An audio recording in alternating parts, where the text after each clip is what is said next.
passé 2 mois à côté. Pourquoi je vais vous dire? J'ai travaillé avec José Giovanni sur, parce que c'est moi qui devais faire le film, sur Les Grandes Gueules. Les Grandes Gueules. Voilà. Et j'ai travaillé pendant 2 mois avec lui, mais malheureusement, quand le film, le producteur est tombé en faillite, on a arrêté le film, et je suis parti sur un autre film, et quand ils ont remis le film en production, moi j'étais en train de faire un autre film, donc c'est Enrico qui a pris le manche. Voilà. L'autre film, c'était Tendre Voyou. C'est ça, ouais. Exactement. Et c'est vraiment, j'ai pas pu, j'étais en plein dedans. D'ailleurs, j'étais assez furieux, pour tout vous dire. C'est que un mois après, il pouvait m'attendre, parce qu'il y avait donc José. Oui. Donc, moi, j'avais lu le bouquin, je l'avais filé à mon père, en lui disant, écoute, lis ça, tu vas voir, c'est intéressant, je parle du trou. Ah, oui, trou. Je parle du trou. Vous parlez du offert. Non, mais c'est... Et donc, c'est ça, déjà, que donc j'avais fait connaître Giovanni à mon père, et mon père a voulu faire ce film. Donc c'était... Ventura, c'est moi qui ai été chercher comme acteur, j'étais assistant pour le casting. Et donc, et Giovanni, les deux. Les deux, dans le film, moi, ils ne m'ont pas attendu. J'étais pas très content, quoi. J'en aurais voulu. Parce que ce film, j'avais à cœur, j'ai travaillé 2 ans. Enrico, il a pris le scénario, puis il a tourné. Mais l'écriture, c'est pas lui. C'était Michel Ardant, producteur. Comment? Michel Ardant. Ardant, c'est ça. Je crois que... Voilà. Vous savez, c'est un acteur, on ne dirige pas un acteur. On ne dirige pas un acteur. C'est un faux terme. Enfin, je trouve, c'est mon opinion. Lorsque vous préparez un film, vous avez donc une histoire, alors soit déjà vous savez avec qui vous voulez faire le film, et vous l'avez déjà proposé, donc c'est fait. Je parle des acteurs, on va dire, des stars, des trucs connus. Bon, par exemple, Jean-Paul, qui était un ami, je disais, tu veux, on va faire ce film-là, quel genre de sujet? Je parle de Belmondo, ou de Villeray, et les 3 derniers que j'avais fait avec Gérard Depardieu. Bon, donc d'ailleurs, l'attitude des journalistes en général et du public ont trop vite fait de le classer effectivement comme un obsédé sexuel. C'est un type qui... Il avait un défaut, c'est vrai. Je peux le qualifier de dire qu'il envoyait les mains facilement. Bon. Mais de là, il n'a jamais violé personne. Ça, c'est vous garantir. Qu'il n'était pas facile, justement, avec les rapports féminins, si c'est que toutes les comédiennes avec qui il ne se sont jamais plaints, sauf ces 2 connasses qui se plaignent, qui sont même, je ne vais pas les nommer, c'est pas la peine. Donc, si oui, cette espèce de furie autour de Gérard, elle n'est pas justifiée. J'espère qu'il va sortir blanc de son procès, tout ce que je souhaite. Voilà. Pour qu'on fasse enfin la lumière sur la réalité de... Hein? Les réseaux sociaux, ça va très vite, c'est ça, oui. c'est que... et puis, il y a quand même une époque où on se rue dans le scandale, dans les choses... Il y a dans la méchanceté, je trouve. La presse en général et les médias, ils sont pour quelque chose. La presse, dans le temps, c'était la presse d'un scandale, c'était... Il y avait, je ne me souviens plus, dimanche, je pense dimanche, il y avait des trucs comme ça où il y avait tous les scandales. Mais dans la presse générale, c'était pas comme ça. Maintenant, c'est devenu vraiment la presse en général, même à la télé, il n'y a que ça, c'est sans arrêt des scandales, des trucs qui sortent. Je pense qu'il y a d'autres choses à dire que ça. que ce qui se passe en ce moment, que des petits racontards, des petits machins, des petits trucs. En quoi ça peut intéresser réellement maintenant que Depardieu ait envoyé la main au cul d'une comédienne que ça peut foutre aux gens, mais non, ils sont là, tout le monde discute de ça, Depardieu, le violeur. On pense qu'on prend en l'air la carrière de l'artiste. C'est surtout avant ça qu'il faut voir. Enfin, ça ne pardonne pas le fait s'il a réellement. Ah non, voilà, oui. C'est pas pardonnable, ça. Hein, que certains comportements que j'ai vécus, que j'ai vus, et c'est pas. D'ailleurs, je le disais, je disais, merde, j'ai arrêté tes conneries. Je veux dire, des fois, il est un petit peu dur avec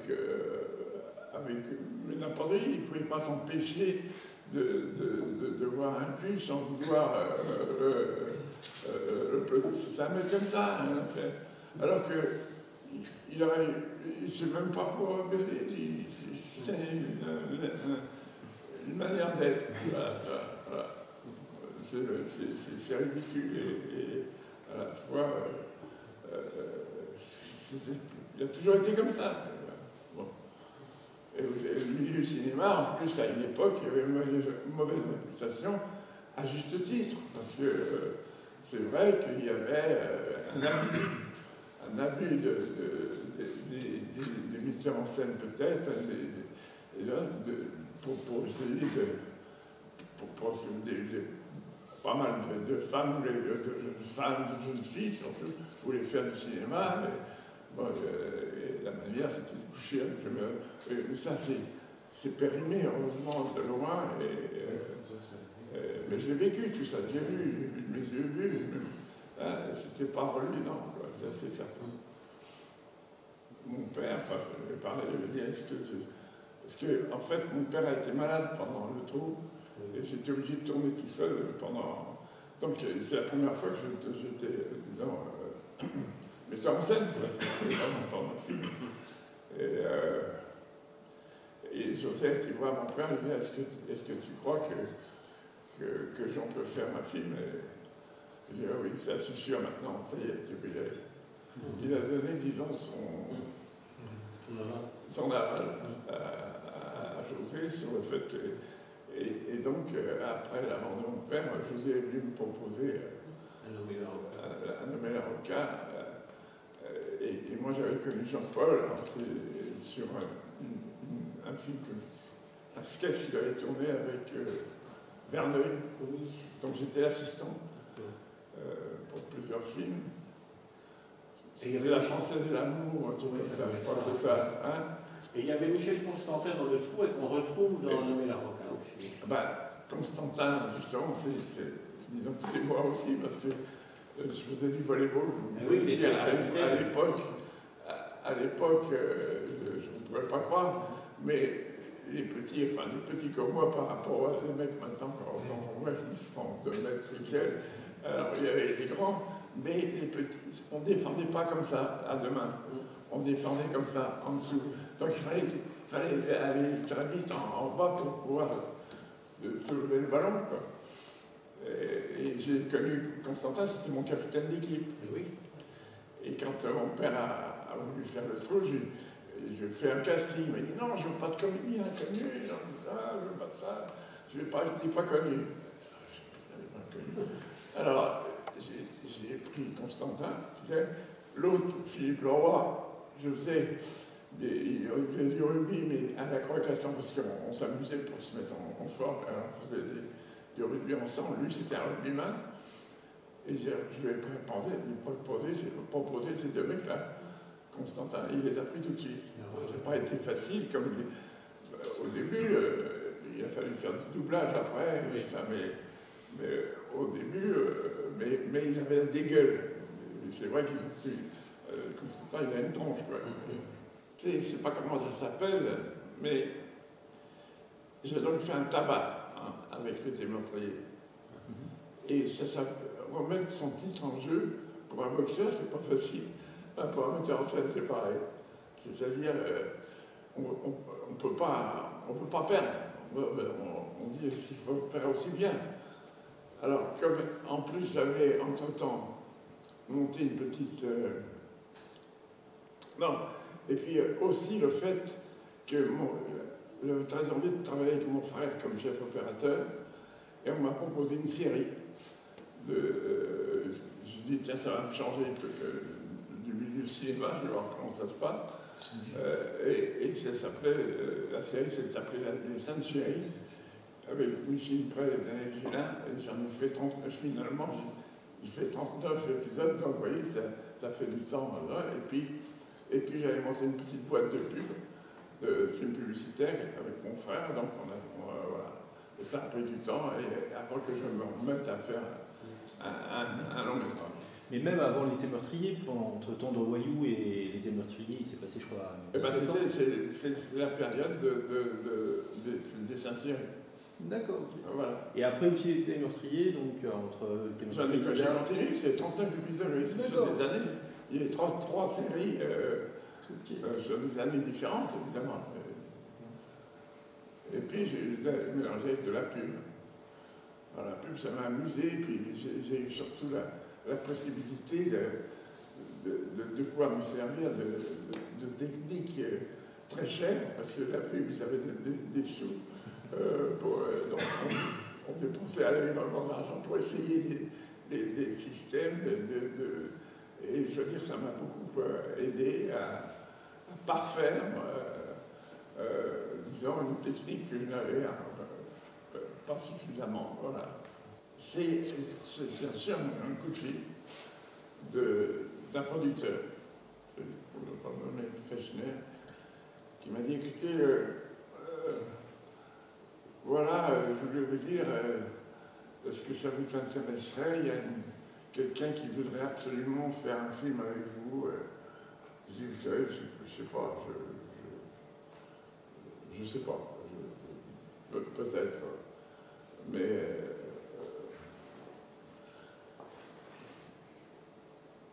et il m'a dit, écoutez, je sais pas, mais chez elle, on sent vraiment une volonté tellement de vouloir travailler que je vous le dis, mais je pense que vous devriez. Et Fechner,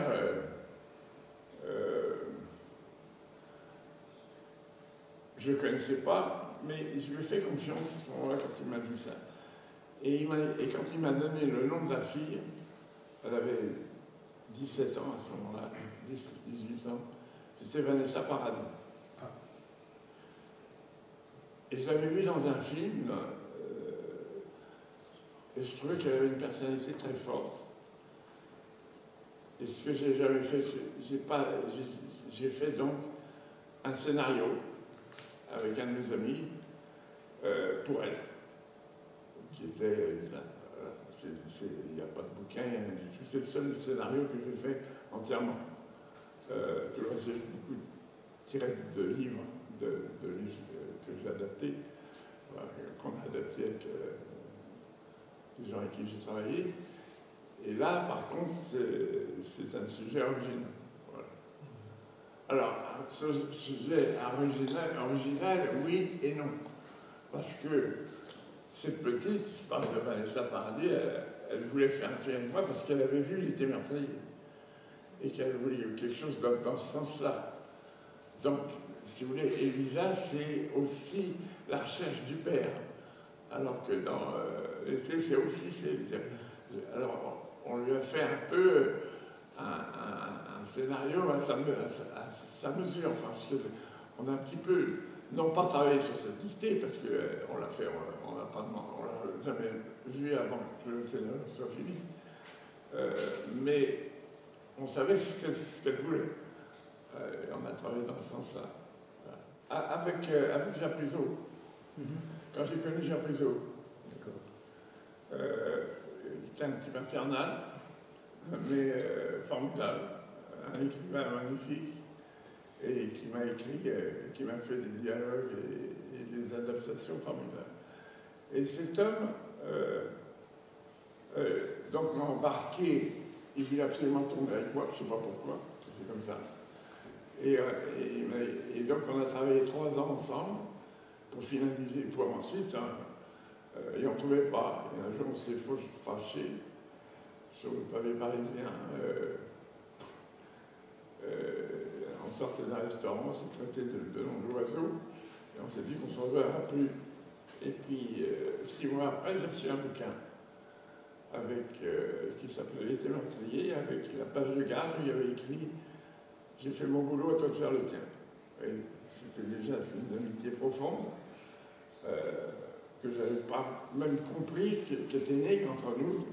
Lui, c'était un type très difficile dans la vie, très difficile, alcoolique. Et surtout, c'était difficile de le supporter. À partir de 5 heures de l'après-midi, c'était fini, je termine. Je n'ai même plus la peine de parler avec lui. Et lui, il m'a fait donc ce film, enfin il a écrit ce bouquin qui s'appelait L'été meurtrier, et ça se passait donc dans le Midi profond, dans un village du Midi. Et puis, et après, j'ai pris goût, moi, à travailler dans un village, de travailler avec des gens différents que, disons, le parisianisme, on va dire ça. Et en plus, toute ma jeunesse, moi j'ai vécu à la campagne. Parce que mon père nous avait foutus dans une maison, parce qu'il il a été d'abord 2 ans prisonnier, en 40, et après j'ai passé une grande partie de ma jeunesse à la campagne. Et la campagne, j'ai beaucoup aimé toujours, j'aime toujours d'ailleurs, énormément. Et c'est pour ça que j'ai été attiré, toujours pendant un moment, à faire des films, toujours ce qui se passait en province ou à la campagne. Voilà. Oh, ça a commencé.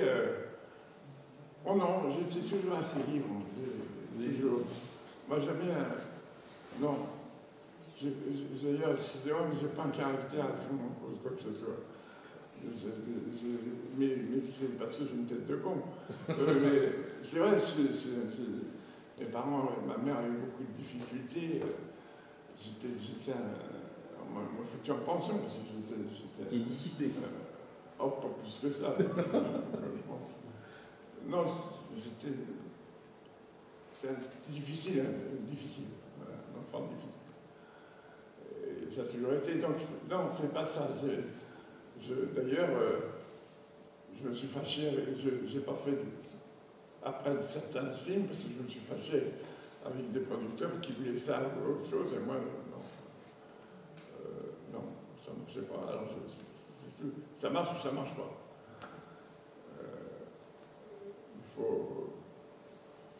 Il faut jamais se laisser imposer. Et ça c'est un conseil que j'ai donné à certains jeunes gars. Il ne faut jamais se laisser imposer quoi que ce soit quand on essaie de réaliser quelque chose, je pense. Enfin, un espèce quand je veux dire ça, un métier d'art. Parce qu'on peut considérer que le cinéma est le 7e art, c'est vrai, je crois que c'est vrai.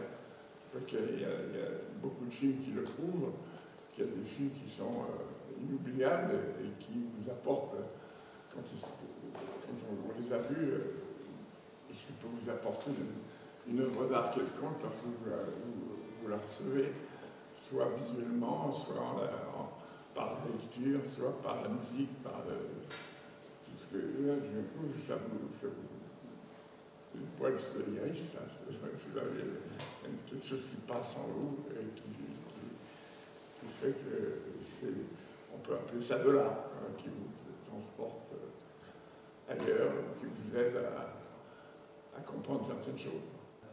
Ben, ils ont tous une explication. L'été meurtrier, c'est Japrisot. D'accord. Hein,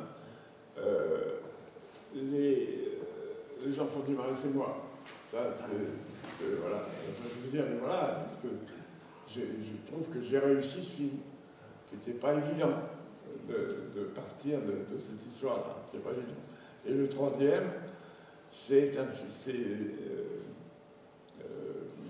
Deux jours à tuer, qui pour moi est un film qui, on sort de là, pas comme quand on est rentré. Hein. Je parlais de rester après le générique, mais là... Oui, mais c'est une manière de raconter quelque chose. Alors, je ne vais pas peut-être dire pour ceux qui n'ont pas vu le film. C'est demain la projection. Ouais. Ça m'a touché cette histoire parce que un copain que j'ai rencontré comme ça, après avoir lu son bouquin, j'ai dit tiens, on a parlé, et son bouquin s'arrêtait avant le film, avant qu'il soit juste après qu'il soit parti de chez lui. Voilà. Il n'y avait pas toute la continuité avec. Alors on a travaillé ensemble et on a fait ça. Et l'attitude de cet homme, pour moi, elle est très très importante, quoi, du choix qu'il fait. C'est un choix très difficile. Et je me suis demandé, c'est pour ça que ça m'a intéressé de raconter cette histoire, ce que moi je ferais. C'est-à-dire que je pense que l'écriture d'un film est très importante. Il y a des gens qui ne pensent pas ça. Moi, je pense que c'est important. Et c'est même le plus important. Un film, c'est d'abord écrit. Alors ensuite, il y a des gens qui font des films qui sont plus visuels qu'écrits. Ça, c'est un style. Moi,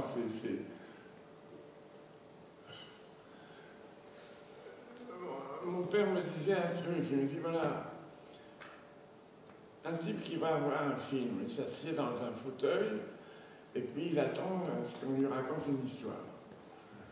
Et ce qui était le cas, d'ailleurs, ça me dit un petit peu de ça, c'est que, je ne sais pas si vous... Mais dans le temps, il y avait des gens qui se promenaient de ferme en ferme, comme ça, et qu'on appelait des conteurs. Et ils réunissaient les gens des fermes à côté, et mettaient autour d'un feu, et ils racontaient des choses. Et en fait, un cinéaste, c'est ça. C'est un type qui a fait un film, et les gens qui viennent dans une salle qui regardent l'histoire que le cinéaste leur raconte un film. Et il disait, voilà, le type il s'assied, il regarde le film. Si, à un moment donné, il est trop distrait par, je ne sais pas par quoi dans la salle, déjà, c'est emmerdant. Mais il y a surtout aussi, quand il regarde le film, et que d'un seul coup, il est attiré par des choses qui sont plus techniques, comme des travelling, des machins, tout d'un coup, il se dit, tiens, c'est fait comme ça, c'est bien. Mais à partir du moment où vous vous dites, ah, c'est fait comme ça, c'est bien, vous sortez de l'histoire, qu'on vous raconte et tout. Il faut rester dans l'histoire, comme dans un bouquin. On lit, on reste dedans jusqu'au bout. Et un film, c'est pareil. Il faut essayer que le spectateur reste pendant 7h30, 1h30, à regarder ce que vous êtes en train de lui raconter. Et qu'il y a deux sortes de spectateurs. Il y en a un qui sort du film qui dit « Oui, j'ai mis ma bagnole, là-bas. Hein. » Et puis il y en a d'autres qui continuent à marcher et qui s'en foutent complètement de sa bagnole. Il est encore dans le film. Ah, il y a un peu de ça, dans le fait de voir un film qui vous a promené, vous a fait quelque chose. Vous y pensez un peu, mais en sortant, tiens, il y avait ça, il y avait ça, il y avait ça. Mais il y en a d'autres où vous sortez de la salle, vous oubliez aussi ce que c'est, ou presque. Il y a toujours un truc dans un film, cela dit, qui est toujours intéressant, même un navet, il y a toujours un petit truc qui est souvent un peu, je sais pas, je dis ça, enfin je le pense. Alors, la nouvelle vague, à cette époque-là, je veux dire, de l'époque de la nouvelle vague. C'est-à-dire qu'il y a des imposteurs, voilà, et puis il y a des vraies personnes, comme M. Godard, pour qui j'ai énormément d'estime et Parce que je trouve que c'est pas un cinéaste, Godard, c'est un poète. Je le prends comme ça. Moi, j'aime beaucoup ce qui. Par exemple, pour moi, un des films qui m'a énormément touché à l'époque, je me souviens, c'était Pierrot le Fou. Alors, à bout de souffle, je ne dis pas à bout de souffle, tiens, à propos des bouts de souffle, moi, je me suis fait tirer à blanc, là, parce que j'ai fait un film où j'ai repris le coup d'un bout de souffle qui était Jean-Paul et Jean Sibert, que j'ai pris dans Échappement libre. Alors, évidemment, à bout de souffle, ça a eu énormément de succès, mais succès surtout dans la presse, parce qu'en définitive, j'ai fait plus d'entrées avec Échappement libre qu'à bout de souffle à l'époque. Et ensuite, évidemment, à bout de souffle a eu une aura justifiée mondiale, je veux dire, du cinéma mondial. Alors, on parlait de la nouvelle vague. Alors, il y a eu des gens qui ont effectivement des jeunes qui voulaient percer, qui ont trouvé des techniques pas chères pour pouvoir faire des films. Il n'y avait pas de son, ils travaillaient avec des caméras qui faisaient du bruit. Bon, tout ça, c'est un système, et ils ont fait des très bons films, certains. Et puis, il y en a d'autres, je vous dis, des imposteurs. Mais quand vous voyez que ceux qui ont fait, disons, la nouvelle vague, je parle de Truffaut, par exemple, Truffaut, après, il a fait des films tout à fait normaux. Je ne vais pas encore vous dire que c'est issu de la nouvelle vague, je veux bien. Enfin, c'était surtout, effectivement, des jeunes qui ont essayé de se démerder pour essayer de faire des films. Voilà, c'est ce qu'on peut dire de la nouvelle vague. En disant que c'est un style, oui, peut-être, pour certains, mais il y a eu pas mal de déchets, hein, je veux dire. Enfin, je trouve. Et votre réaction au niveau esthétique, quand vous avez vu les films, vous étiez surpris Ah, si, j'étais à la fois surpris et j'ai trouvé que c'était formidable de se débrouiller comme ça pour faire du cinéma, parce que moi j'ai eu la chance de pouvoir en faire comme ça, mais c'était pas facile à l'époque. C'est bizarre d'ailleurs de penser qu'à l'époque c'était beaucoup plus difficile de faire un film pour un jeune qui voulait faire du cinéma que maintenant.